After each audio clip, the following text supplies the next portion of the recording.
Hi, this is Coach Joe Lucas and welcome to your Practice Power blog. You know, as 2014 comes to an end, let's talk a little bit about making sure your business planning process is being done through Practice Power. So let's make sure we're logging in and working on our 9-module process. But more importantly, what I want to talk to you about is why it's so critical that in 2015 you make a decision to host at least 4 client educational/fun events.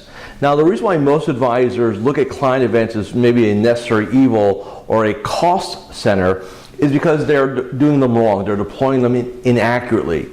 My idea of a client event is when you bring your clients together, you have your clients bring a guest, and then you actually plug your prospects in, your centers of influence, the people that you want to influence, that you want to give the best impression to, you want them to come as your guest.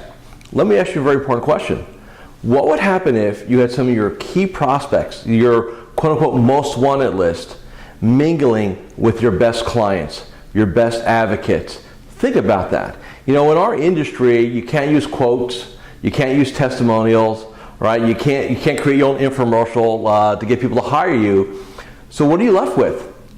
The human interaction, the live testimonial, the live endorsement, and that's why it's so powerful. So what I want you to do when you do your 2015, it's module number 9, it's the marketing plan in your business plan. Please make sure you go ahead and you put in there at least 4 client events. Now, what could you do? Well, I mean, Social Security is a very hot topic.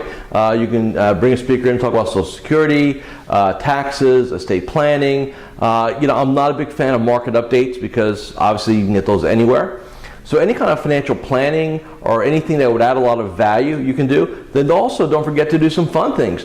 Dinners, wine tastings. In another video before the end of the year, I really want to talk about the power of client advocacy. But we'll save that for another time here. The reason why you also want to do client events on a regular basis is you must create a differential. Now, what do I mean by that? And the bottom line is, you know, our industry misses really the key valuation element of any practice. You know, we talk about assets and trailing 12 and you know, we think that that's really the value of our businesses. It's not. The true value of your business is your client goodwill, which is an intangible. Think about this. All your clients, if they truly wanted to, could fire you today. Scary thought. Now, why? Because you don't have a 3-year, 5-year, 10-year contract, which makes it you're the person, you know, for that period of time. They can all leave at any period of time. So why do they stay? Trust, service, but most importantly, your goodwill. That's what matters. So what I want you to do when we do these client events is think about this. It enhances client goodwills. It allows your clients to bring a guest, so it helps our referral pipeline or introduction pipeline. It's a place for you to showcase your clients to your prospects. You know, think about this. Your client, a prospect comes and sits at a table of your clients. 9 out of 10 times that prospect is going to want to meet with you after that event because why?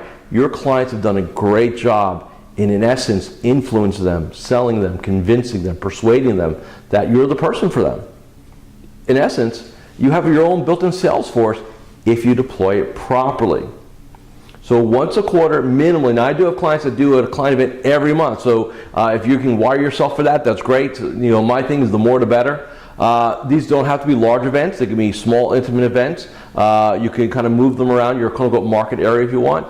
But also think about virtual events. You know, we think about bringing people together for a lunch or a dinner and proximity, and that's great. But a lot of us are starting to see clients spread all over the United States, all over the world. So don't be afraid to host a teleconference, a webinar, things like that, so you can add value. You know, one of the things when we were in Orlando a few weeks ago is I challenged everybody in the room to make 2015 the year of adding value. You know, we hear a lot of about robo-advisors and what does that mean, and I've had some clients really question me, hey, what is this going to do to our business? And I think here's what it's going to boil down to.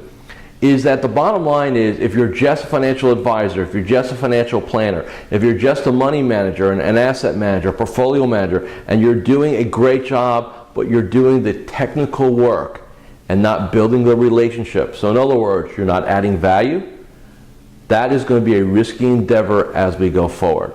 So I want to keep that in mind. Have a great couple days. So I see you next time.